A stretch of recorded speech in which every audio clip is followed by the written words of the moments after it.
Good morning, it's February 25th, and this is To My Little Friends.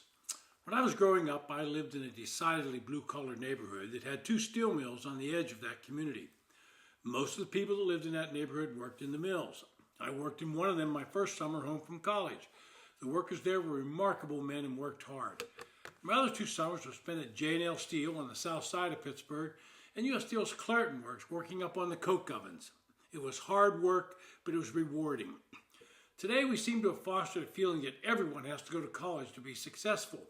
The college-bound kids, when I was in high school, looked down on what they called the shop kids. Most of them never saw the inside of a steel mill or any other hard labor job. They did not learn to appreciate the people who were really working for a living and developed a skill that they would never have. I've often said if you develop a leak in the kitchen, you don't call the accountant just from down the street. You call a plumber and you want him to get there fast. A good friend of mine was Congressman Ron Packard. Ron was a dentist before coming to Congress. He told me a funny story that's always remained with me. Ron said, and obviously he's joking, said he got home, discovered water running in his kitchen. He did what any reasonable person would do and called a plumber. The plumber came, fixed the leaky pipe in about 20 minutes. Now remember, this was in the 1990s. Ron said the plumber gave him a bill for $225. Ron was shocked. He said, "I'm a dentist and I don't get $225 for 20 minutes work." The plumber smiled and retorted, "Neither did I when I was a dentist." Now obviously that was a joke, but it makes the point. If everyone goes to college and studies some arcane topic, who will repair the things we need repaired? Who will build the houses we live in? Who will pave the roads we drive on? Congressman Roger Williams, Republican from Texas, is preparing to reintroduce a bill that would offer additional support to students who pursue skill-based careers.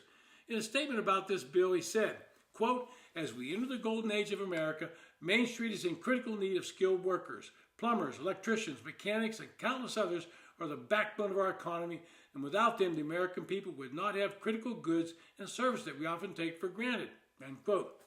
The bill that Congressman Williams introduced in the last Congress was a Student Debt Alternative and CTE Awareness Act. CTE stands for Career and Technical Education.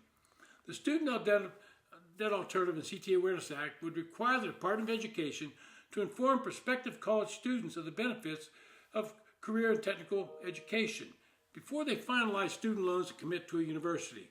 Costly four-year degrees create burdensome financial obligations and saddles students with decades of debt, whereas CTE programs reduce education time to 6 to 24 months for a fraction of the cost. Skilled technicians make extraordinary contributions to the economy, and without them, the American people would not have critical service that we often take for granted. America is in critical need of skilled workers. As I said, plumbers, electricians, mechanics, and countless other skilled professions. These professions, they really are the lifeblood of our economy. The bill was co-sponsored by then Congresswoman Luzenkamp Perez in the last Congress. She's now poised to become the Secretary of Labor, and I think she would look very favorably on this kind of legislation. And this is something that's long overdue.